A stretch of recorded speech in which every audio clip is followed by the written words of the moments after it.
there, then all those other good things will follow, and we'll solve some of the things that are problems in terms of getting from one place to another. But it's a sort of a very complicated issue reduced down to its essence, which is, we're headed towards 20% by 2010. That'll be a struggle, but we're going to get pretty close, and that's a good first step. And that's a year away. How close are we going to get? Well, I think we're pretty close. I mean, we're within the margin of error. That's right. Well, and some folks will, some of the investor-owned utilities will say, well, we've signed contracts, but we haven't yet gotten the energy delivered. Well, we'd like to go farther, faster, but considering that just a few years ago people were looking at next to none of it. But even those conversations are extremely helpful because, we signed a contract, but the energy's not there yet. Well, why not?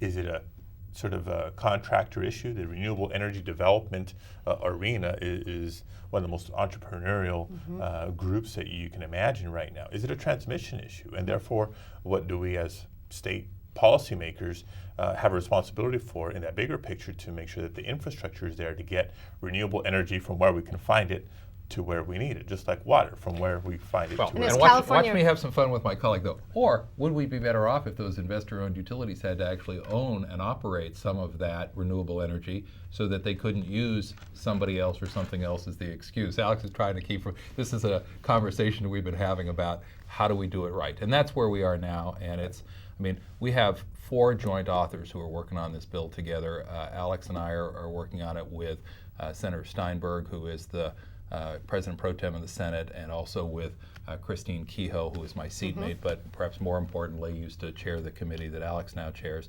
And the goal is clear, the target date is clear, and then the question is how can we make sure that really happens? And when you've got people who know their subject and who are all headed in the same direction, that's very helpful because then you can concentrate on, okay, how might we do that best? And that's the conversation. And I know Joe had carried the bill in the last session as well, man ahead of his time. A lot's changed from last year to this year.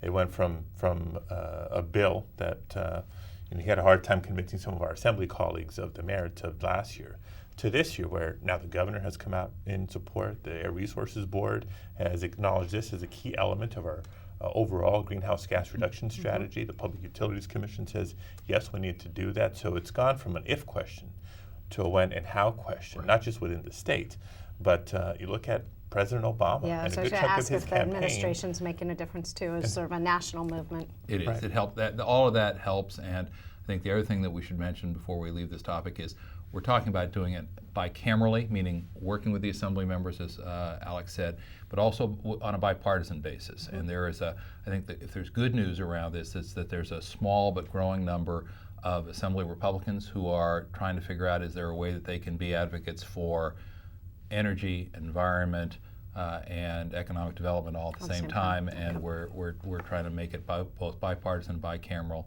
and I think that's the best path to success. Fantastic. And it's not in this bill, but I just got to sort of put a plug in for one of the bills that I'm carrying. Similar experience. I had last year a bill that would implement smart grid technology within the utilities in California.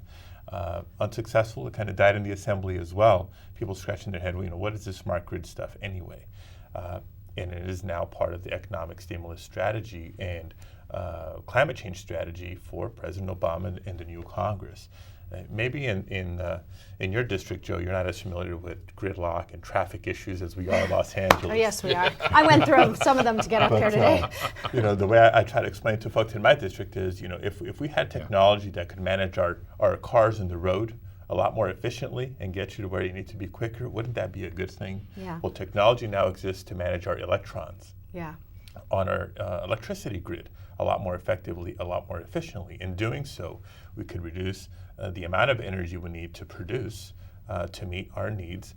In doing so, we can save some money, and in doing so, we'll reduce the amount of emissions that's created in the sector. So that's my smart grid bill, and it is a huge piece of making sure that we maximize the benefit of renewable energy. So lots of great work ahead. Well, we need to go to break. Thank you both. Thank you. Thank you. Okay, Capital Focus will return in a moment. Please stay with us.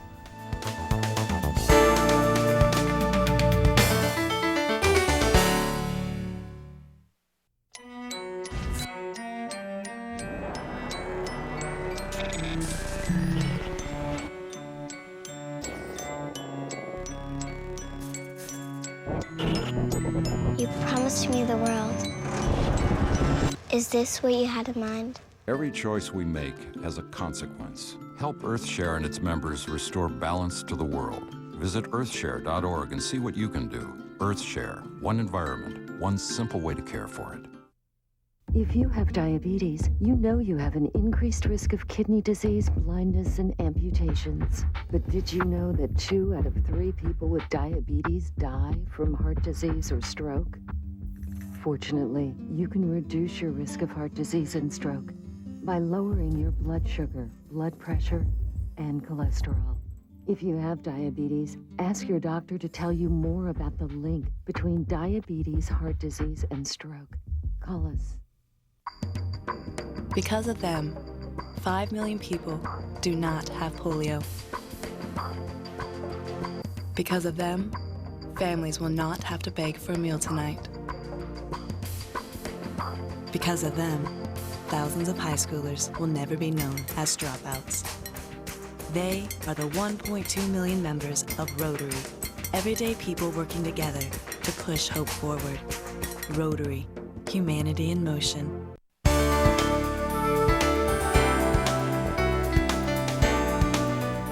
Welcome back to Capitol Focus. Along with Senator Joe Simitian, I'm Megan Sweezy-Fogarty.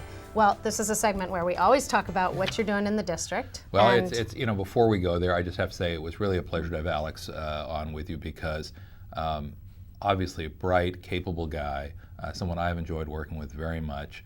And his range of interests is, one of the things I like about him is that he's an intellectually curious colleague. Mm-hmm. And, we were talking today about energy, but he is also on consumer protection issues.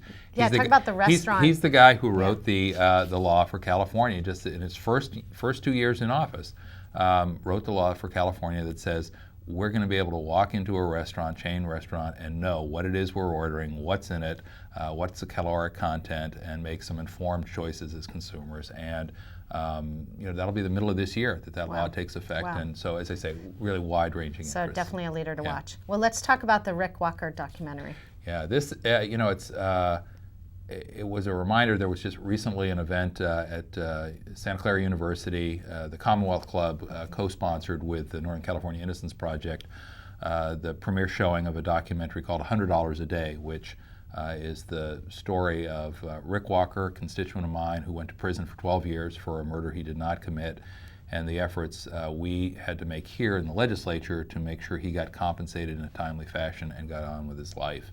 And a couple of Santa Cruz County filmmakers, Gwen Asijan and Mark Ligon, both, they just did a marvelous job, I thought. And if people want to see it, how can they? Well, I think that remains to be seen. We'll probably see it rolling out on a number of different venues. I actually had to watch a copy before the show because I was stuck in budget deliberations and couldn't get down. But the feedback I got was that people found, Rick Walker himself said it was a marvelous civics lesson, and I thought for someone who'd spent 12 years in prison to be able to step back and characterize it that way. But stay tuned on that one. I think folks Great. will be hearing more about $100 a day. Call the office. Absolutely. Okay. And you had the Santa Cruz Ice Cream Social.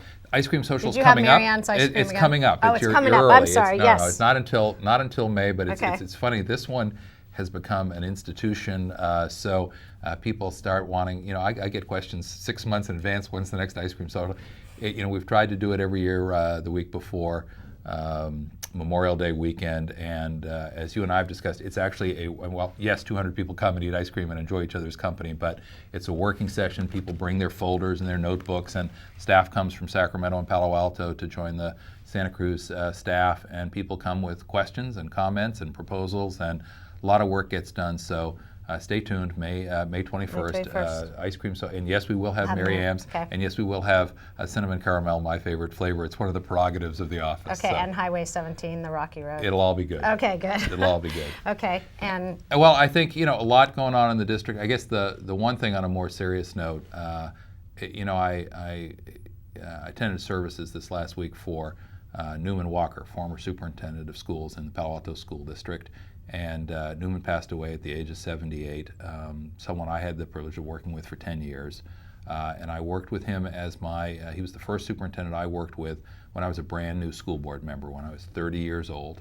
And I had the good fortune to work with someone who cared about kids and who thought public service was the highest of callings, and I just didn't want to let the show go by without taking a moment to say I was reminded at the service just how precious such people are to the communities. We take them for granted too much, we abuse them too much, and so a moment to remember Newman, but also to say thank you to all people who do the kind of good work that he did. Well, great. Well, why don't we close with that? Okay. Okay. And thank you for watching. Stay in touch. We'll see you again next month. Please join Senator Simitian for his annual Santa Cruz Ice Cream Social, Thursday, May 21st at 4 p.m. It'll be held in his district office at 701 Ocean Street, Suite 318A. For more information on today's topics, or if you have any comments about other issues, you can contact Senator Joe Simitian at his Palo Alto District Office, 160 Town and Country Village, Palo Alto 94301. Or you can phone him at area code 650-688-6384. Or at his Santa Cruz District Office at 701 Ocean Street, room 318A, Santa Cruz, California 95060. And by phone in Santa Cruz at area code 831-425-0401. You can also reach him at his Capitol Office in care of the State Capitol, Sacramento, California 94849. Or by telephone in Sacramento at 916-651-4011. Or you can contact Senator Simitian through his website at www.senatorsimitian.com.